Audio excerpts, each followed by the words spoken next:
Well,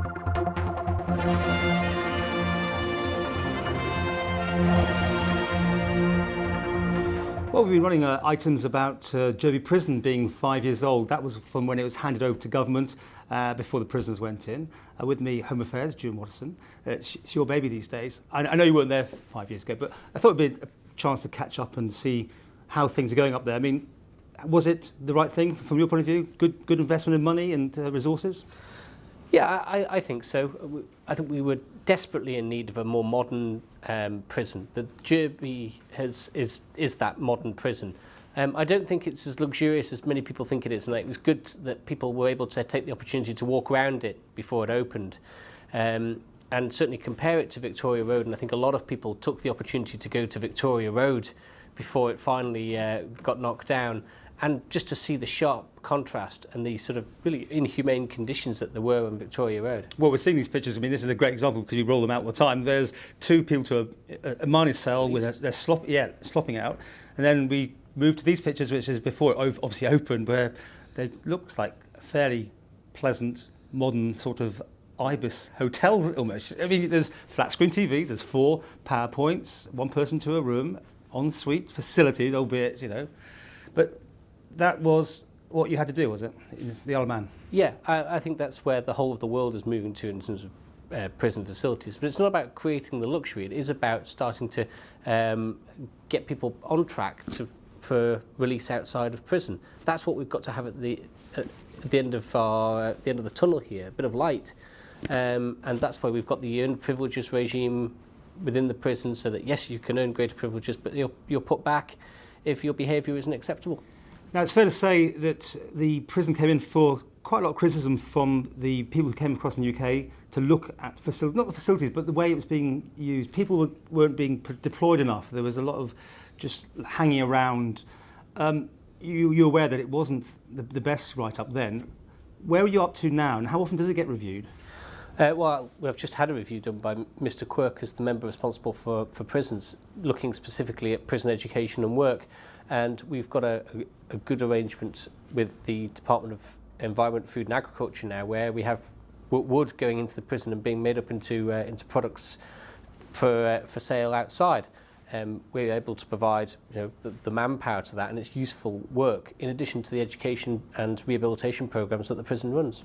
So you will see more of that, people not just sitting around watching DVDs and television all day and being, making some use of their lives. Absolutely, yeah. It's about meaningful work, because at the end of the day, when these people are released, and all of them will be at some point as a Category B prison, we want them to go back and have that regime of getting up and going to work and doing everything that everybody else does. So it's important that they get into that routine as early as possible in their prison life. Let's talk about smoking, because obviously it was the first prison anywhere to stop it. You gave them patches, and then after that was meant to be it. Now, again, from that early report, it was going on pretty well in open. I know you've had more clampdowns, but the fact of the matter is it probably is still going on, because anything in prison can go on. It's just a question of what level it's put at. In the UK, you can smoke, and it's quite legal. In the Isle of Man, if you get caught, you're then punished, aren't you? You're downgraded on your accommodation and so on. Is that working for you? Yeah, I think it's the right thing to do, to have prisoners not smoking, because it's not good for their health, it's not good for the health of prison officers, and these are people generally without money, and yet they're still having to find the money to buy cigarettes. So there are a number of factors involved here. In terms of being smoke-free, yes, I think it's fair to say that has led to discipline problems, but with every new law you make, you create criminals for those who have always done it that way. So it's a culture change as well. I've heard numbers, I mean, I don't know if I can verify, but almost so many of the misdemeanors are smoking related. I mean, it's keeping everyone, it's a cat and mouse game going up there. And then you've got, we're just moving on slightly, that Guernsey went no smoking, but, and this is the big but, they decided to allow e-cigarettes, which weren't around when the prison was built. Now, have you had thoughts about that? Yes, and I've had communications about that. I'm awaiting a report on the safety and health of e-cigarettes and whether they're a useful tool to help people quit smoking, because that's ultimately what we really want them to do, although there are other advantages and disadvantages as well. And yes, the department is looking at e-cigarettes as to whether they may or may not be introduced in the prison. So this is a bit of news we've got here then. who decides if it's safe? I mean, people can smoke them anywhere. I thought they were safe, that's all. Well, we're looking at a report that's coming back from UK health professionals on that. That's due out at some point this month. Then going to give officers in public health and in the prison service time to digest that, to look at not just the health impacts, but also the safety, the security impacts as well of having these things in the prison, because you never know if the bits of it can be used for something else. These are the sort of things that we need to take into consideration. Well, I suggest you go to Guernsey and have a look how it's working there. I mean, you must have looked at that, haven't you? I haven't been to see how it's working in Guernsey. I do have close relationship with the Minister of Home Affairs in Guernsey, and that'll be part of the overall package of getting information in to make a final decision as to whether it should happen here on the Isle of Man. And if it does happen, you've got a report coming out, and then you decide sometime this year, would you then? Yes, that's certainly the time frame we're looking at, yeah. Now, in a sense, probably attached to the smoking ban, you've always said the numbers have gone down, haven't you? Because people don't necessarily now see it as that's something that just gets them off the street for a couple of weeks. Where are you with numbers now? Well, we saw the criminal justice strategy, which just made sort of big inroads into this. I think there's a different mindset now about the use of prison. I think we're finally getting that message over that prison is for the most persistent and dangerous criminals. So the numbers coming into prison are dropping off, and of course people are being released. So overall, with that change of mindset, the numbers have about halved from the peak of Victoria Road to where we are now in Jurby.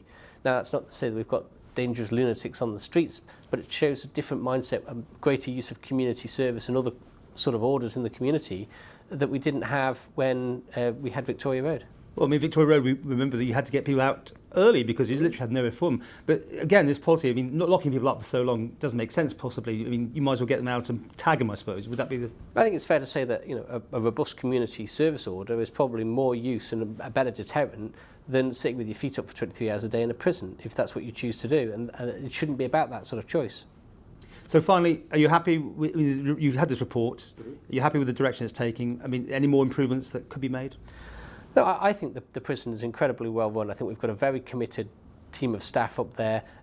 We are all going through trying times in terms of budgets, so that it is a difficult time to be anywhere in the public service, not least of all when having to provide these sorts of high risk sort of services. I mean, how low can you go? I mean, budget-wise, you've got to have presumably a minimum staffing level, and that's it. You can't go any lower. That's right. About 80% of the costs of the prison are fixed. So even if we had an empty prison, the amount you're actually saving in budgetary terms is quite small. But we've got to make sure that we make the most of that we're flexible, that we're adaptable. And I have to say that the prison officers have been excellent in sort of helping drive that reform, drive that change, and actually and actively finding solutions to some of the budget problems. Oh, it's interesting. So even they have had to have renegotiations to their working practices then, have they? Well, not necessarily renegotiations to their working practices, but they have, in terms of the way that shifts have run, the way that manpower has been deployed, they've been able to find ways of saving money within the prison, and that's been fed up bottom up as well as top down. So it's been a very collaborative approach to finding savings in the prison.